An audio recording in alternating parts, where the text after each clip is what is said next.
Chokran. FT Chokran. Oncle John! J'arrive pas à lire le dernier symbole! À quoi ça ressemble? On dirait une espèce de cigogne! Ah, celui-là, je le connais! Je connais ce symbole! Alors dis-moi ce que c'est! Amenophis! C'est ça! FT Chokran Amenophis.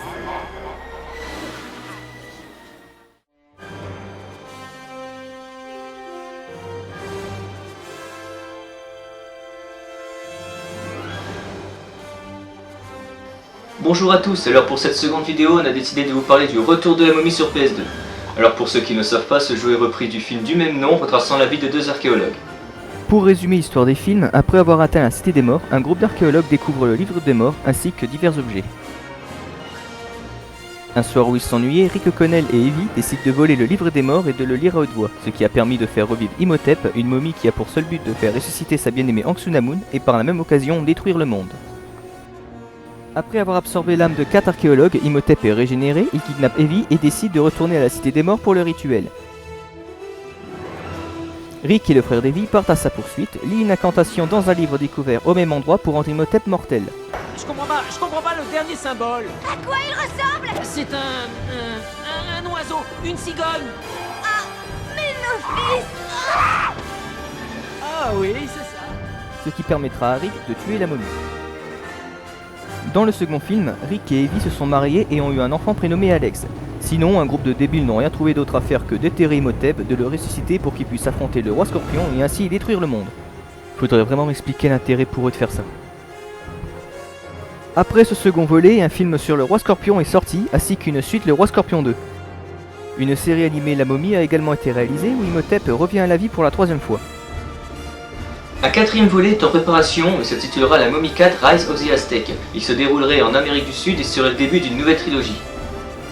En 2008, on voit sortir sur les écrans La Momie, la tombe de l'empereur dragon où Imhotep laisse sa place à un empereur chinois incarné par Jet Li. Mais nous allons nous attarder sur le jeu du second volet. Le jeu est séparé en 2 histoires, Rick et Imhotep, mais on va commencer par le premier niveau de Rick, c'est-à-dire la grotte. Le premier niveau de Rick se déroule avant la résurrection d'Imhotep. L'objectif est de retrouver son fils Alex qui est tombé maladroitement pendant qu'il marchait dans son coin.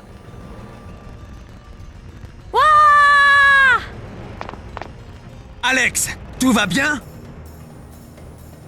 Après avoir découvert la grande porte d'or, on entend la voix d'Alex qui se trouve derrière.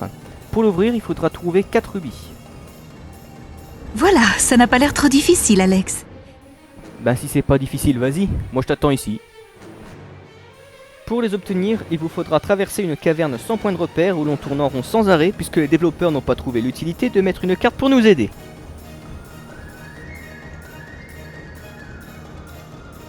Après avoir enfin réussi à retrouver votre chemin, il faudra tuer les momies qui gardent les rubis. En tuant ces ennemis, vous pouvez récolter leurs membres qui pourront vous servir à frapper.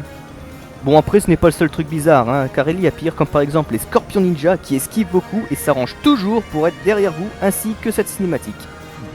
On devrait peut-être éviter cette pièce.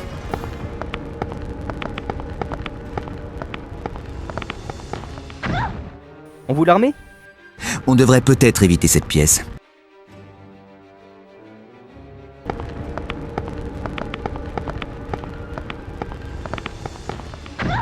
Pourquoi tu rentres s'il faut l'éviter? Une fois les 4 rubis récupérés, la porte s'ouvre et la famille est de nouveau au complet. Evie découvre dans cette pièce le coffret contenant le bracelet du roi Scorpion, et elle est tellement absorbée par sa découverte qu'elle ne voit pas la statue d'Anubis reprendre vie derrière elle.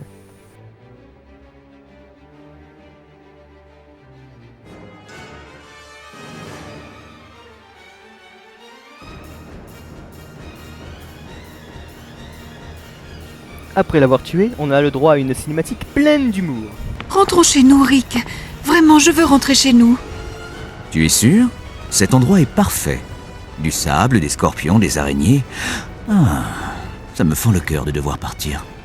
Rick, ne m'oblige pas à te supplier. Je vois pas ce qu'il y a de drôle! Entre chaque niveau, on entend une voix off qui résume l'histoire du film avec une énergie sans pareille et une animation très inspirée. Sont attaqués par Mela et un groupe de turbans rouges d'Imhotep. Pour éviter d'endurer ça plus longtemps, je vais résumer l'histoire moi-même. Donc, après avoir récupéré le bracelet du roi Scorpion, la famille O'Connell rentre chez elle, mais un groupe de turbans rouges kidnappe Evie et l'emmène au musée. Une fois sur les lieux, un garde rapplique en nous expliquant que tout reprend vie dans le musée. Le but de ce niveau est de retrouver Roger et Charlie, qui sont deux gardes qui se cachent pour sauver leur vie et qui possèdent les deux clés pour avancer. Roger est au premier, c'est là qu'il travaille. Et où est Charlie alors? Il vous suffira donc de tuer tout ce qui bouge, c'est-à-dire des momies, des smilodons, des babouins zombies, et évidemment des turbans rouges. Après avoir sauvé les deux gardes, vous pouvez enfin entrer dans la cave où se trouvent Evie et Imhotep. Et comme dans le film, vous arriverez trop tard et Imhotep revient à la vie.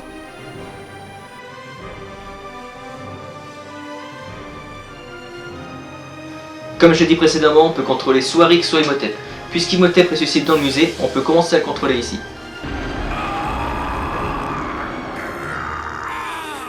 Ce personnage est assez différent de Rick car il peut augmenter sa barre de vie en trouvant des vases canopes et utiliser des sortilèges qui sont hélas très souvent inutiles. Comme dans le film, Imhotep absorbe l'âme de ses victimes. Dès le début du niveau, Mela nous propose d'absorber l'âme de deux gardes. On peut s'imaginer que ces gardes sont Roger et Charlie, ce qui vous permettra de vous venger d'eux pour vous avoir fait perdre votre temps à tuer des monstres à la chaîne et pour ne pas vous avoir donné les clés directement. D'ailleurs, quand on utilise ce sort contre un ennemi, ses potes ne vont rien faire pour vous en empêcher. Bien au contraire, ils vont vous regarder faire. L'objectif du niveau est de récupérer des petites pierres et les amener aux statues pour apaiser les dieux. Je tiens à souligner que les turbans rouges ont tout prévu pour la cérémonie de résurrection. Ils ont même déplacé 4 énormes statues, mais ils ont préféré cacher les pierres qui vont avec, parfois même dans des endroits improbables. D'ailleurs, le seul moyen de la récupérer, c'est d'utiliser le sortilège de résurrection qui était protégé par un Medjay. Tiens, c'est bizarre, j'ai déjà vu ça quelque part. Pour obtenir ce pouvoir, je vous conseille de l'utiliser le plus souvent possible dans ce niveau, car il y a qui sait que vous pourrez vous en servir. Mais faites attention, car chaque utilisation draine une partie de votre vie. Une fois les 4 pierres récupérées, vous devez les utiliser devant les statues correspondantes pour accomplir le rituel. En échange, les dieux vous donneront un bonus inutile, puisque vous n'aurez jamais l'occasion de les utiliser avant la fin du niveau. Vous obtiendrez aussi la clé permettant d'ouvrir le coffret qui devait contenir le bracelet du roi Scorpion, et comme dans le film, le bracelet était remplacé par une statuette. C'est Alex qui l'a dérobé avant que les turbans rouges ne le volent. Pour finir le niveau, vous devrez faire comme dans le film, c'est-à-dire ressusciter 4 momies guerrières pour pouvoir vous enfuir.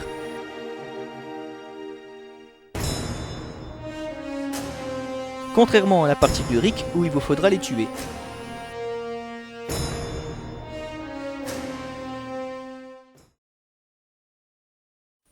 Après avoir enlevé Alex pour récupérer le bracelet, Imhotep se retrouve au Caire en compagnie de Mela. Pendant la cinématique, on peut remarquer que tous les personnages parlent par télépathie puisqu'ils n'ouvrent jamais leur bouche, sauf pour rire. Dans ce niveau, Mela nous dit de revenir à la gare à la nuit tombée, mais il nous explique pas du tout ce qu'il faut faire entre deux. Il vous faudra visiter toute la ville sans vraiment savoir où aller, et pour rendre la visite encore plus fun, la ville est un grand labyrinthe où tout se ressemble. Si on ne se concentre pas, on peut tourner en rond pendant des heures à tuer les mêmes Medjay et les mêmes chats. Et oui, comme dans le premier film, Imhotep a peur des chats, et dans le jeu ils absorbent votre énergie vitale. Ils ne font pas beaucoup de dégâts, mais vu qu'ils sont petits et rapides, on galère toujours à les tuer. Après avoir fait le tour de la ville, on finit par trouver un petit hôtel rempli de Medjay. Mais encore une fois, qu'est-ce qu'il faut faire? S'il y a des Medjay ici, c'est qu'il y a une raison, non? Même en se collant à toutes les portes, rien ne se passe, alors on sort de l'hôtel et on recommence à tourner en rond. Il m'a vraiment fallu du temps pour comprendre qu'il fallait tuer tous les Medjay dans l'hôtel et se coller totalement à la porte pour enclencher la cinématique.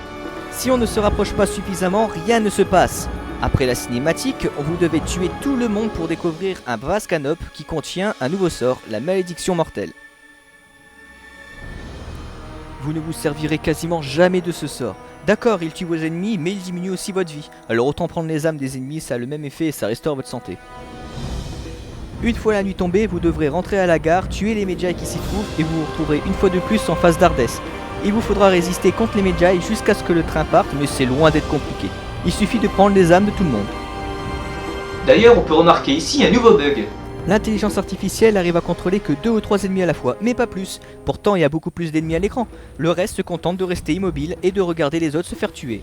Une fois le temps écoulé, Imhotep prend le train en direction de Karnak. Juste avant que la nuit tombe, Rick se trouve lui aussi au Caire. Le niveau est le même que celui d'Imhotep, mais l'objectif est différent. Ici, il vous faudra tourner en rond, tuer des pillards pour récolter 5 pièces d'or, et ainsi pouvoir payer le passage vers la gare. Mais les pièces ne tombent quasiment jamais. Il faudra trouver une trentaine de pillards pour espérer récolter les pièces. Pourtant, Léo Connell possède un manoir, et dans le film, on le voit même avec une liasse de billets. Vous allez pas me dire qu'il a pas d'argent sur lui? Est-ce que j'ai une tête à avoir un porte-monnaie? Une fois l'argent donné, vous verrez Alex dans la gare avec Mela.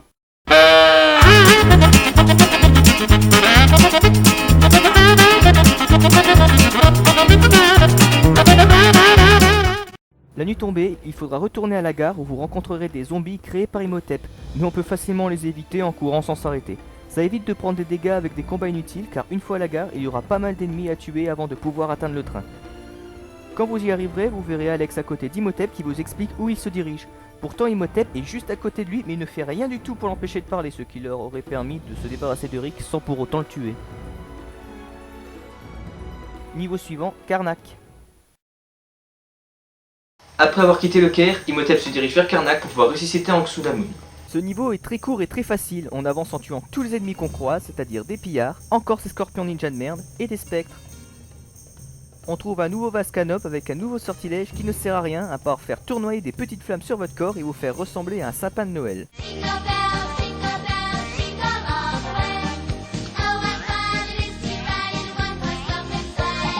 Ce sort doit sûrement augmenter la résistance aux coups portés par les ennemis, mais vu que pour l'activer il faut sacrifier une partie de sa vie, ça revient strictement au même. Arrivé dans le temple, vous trouverez une amulette et un chapeau très chic qui vous servira à faire le rituel. Une fois tout ça réuni, vous aurez droit à la cinématique de la résurrection d'Anck-su-namun qui ressemble beaucoup à celle du film.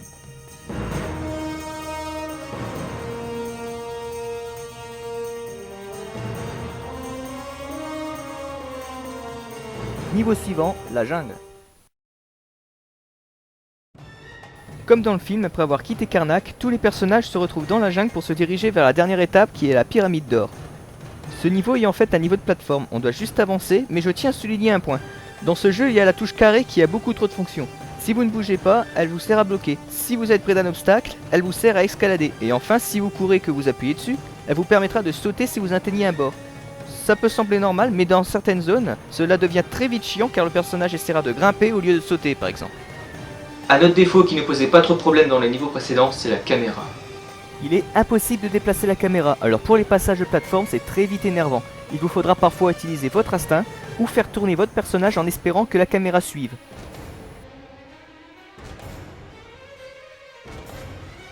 Il vous faudra également visiter un temple en ruine pour actionner 3 têtes de crocodile pour pouvoir traverser un marécage qui ressemble beaucoup à de l'herbe. La première fois que je suis arrivé ici, je suis mort comme une merde en me jetant dedans, parce que j'avais pas vu la différence de couleur et je pensais marcher sur le sol. Pour revenir aux têtes de crocodile, il y en a une qui est très bien cachée. Il vous faudra escalader des petites parties de mur en ruine et sauter sur plusieurs morceaux pour pouvoir grimper et la trouver.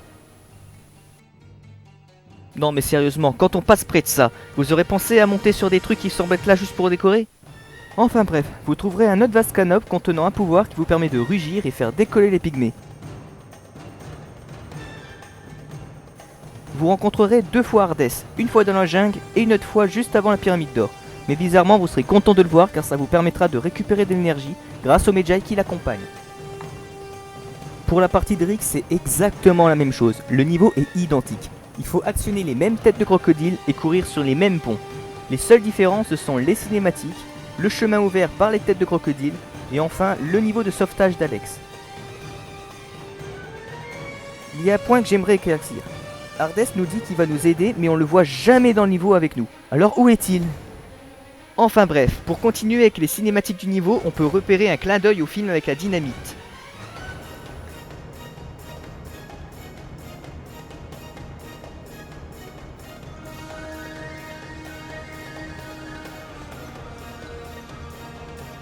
Une fois arrivé à la pyramide d'or, Alex nous remercie d'une manière très convaincante. Oui, merci papa. Et comme dans le film, Evie se fait tuer d'une manière tout aussi convaincante.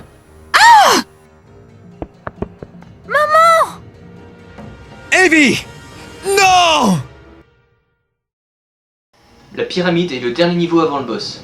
Ici, il vous faudra traverser toutes les salles à la recherche de 4 vases canop pour ouvrir la porte. On rencontre de nouveaux ennemis qui sont des guerriers d'Anubis. Ils sont assez longs à tuer, mais dès que vous vous faites toucher, vous vous mettez à genoux et vous ne pouvez plus bouger pendant un certain temps. Heureusement, pendant que vous ne bougez plus, vos ennemis n'attaquent pas. Mais si vous vous faites toucher souvent, ça devient très vite chiant de devoir toujours attendre que votre personnage se relève. Quand vous en avez tué un, vous récupérez sa tête qui peut être utilisée comme gant de boxe. Une fois les vases récupérés, vous pouvez enfin entrer et comme dans le film, vous atteindrez une salle où vous perdrez tous vos pouvoirs et toute la vie que vous avez récupérée dans le jeu. C'est-à-dire que votre barre de vie est divisée de moitié. La partie de Rick est exactement la même à part qu'il faut trouver des amulettes au lieu de vase canopes, mais ils sont exactement au même endroit. Une fois la porte franchie, le grand combat entre Imhotep et Rick peut enfin commencer. Votre adversaire n'a pas de barre de vie. En revanche, vous pouvez voir s'il va bientôt mourir grâce aux morceaux de sol autour de vous qui tombent au fur et à mesure qu'il reçoit des dégâts. Une fois battu, votre adversaire tombera dans le vide. D'ailleurs, ils ne se sont pas trop emmerdés vu que les deux personnages meurent exactement de la même façon. Après avoir réussi cela, le plus difficile reste à venir, le roi Scorpion.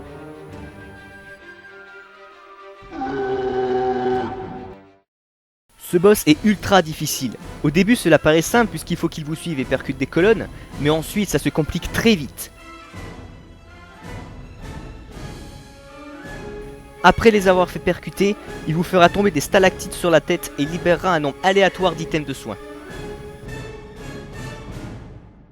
Quand je dis aléatoire, c'est vraiment aléatoire. Il m'est arrivé d'en avoir 10 et le coup d'après 0. Enfin bref, une fois redescendu du plafond, il vous faudra trouver le moyen de le battre en sachant qu'il est invulnérable et qu'aucun de vos coups ne le blesse. En fait, il faut attendre qu'il fasse une action bien précise pour pouvoir esquiver au dernier moment et atteindre sa patte arrière, puis ensuite lui taper le torse. En sachant qu'il faut faire ça 3 fois pour ses pattes arrière et une dernière fois pour sa queue. Bien sûr, ce n'est pas en connaissant ça que le boss deviendra plus facile à battre. Pour que le roi puisse faire le coup que l'on veut, il faut se mettre en face, le taper et prier, car c'est totalement aléatoire. Le plus souvent, il vous fonce dessus, ou il essaye de vous cisailler avec ses pinces. Autre chose, les développeurs ont eu la merveilleuse idée de nous empêcher de bloquer cette attaque. Le bouton carré qui est utile pour bloquer est verrouillé contre le roi Scorpion. Vous ne pourrez que courir en rond sans pouvoir faire de roulade car vos personnages ne sont pas capables de faire ça. Après avoir réussi par miracle à lui couper ses deux pattes arrière, un allié viendra avec le javelot qui permet de tuer le roi Scorpion. Pour Imhotep, il s'agit de Mela. Non! Et pour Rick, il s'agit de Jonathan. D'ailleurs, Jonathan fait un drôle de cri en lançant le javelot. Flûte, raté. Pour achever le roi Scorpion, il faudra faire comme avec ses deux pattes, c'est-à-dire esquiver, taper sa queue, puis aller chercher le javelot, et c'est fini.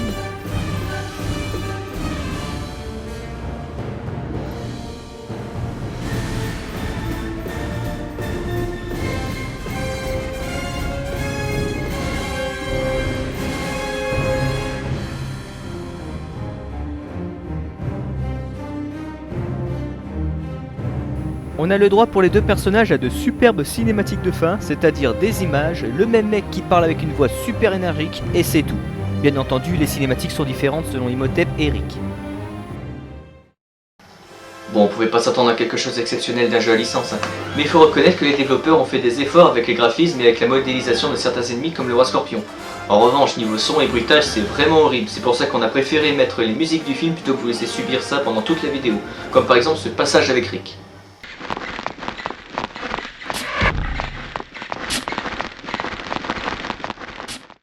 Quand on entend ça 2 minutes, c'est supportable, mais quand ça dure tout le niveau, ça l'est déjà beaucoup moins. Pour la durée de vie, elle est quand même assez courte, hein. En moyenne 2 heures par personnage à condition de savoir où aller. Et quand vous l'avez terminé, vous avez plus tendance à le ranger plutôt qu'à le recommencer. Pour la prochaine vidéo, on essaiera de faire quelque chose d'un peu différent en testant un bon jeu pour une fois. Alors je vous dis donc au revoir et à une prochaine vidéo, mais avant, voici l'indice.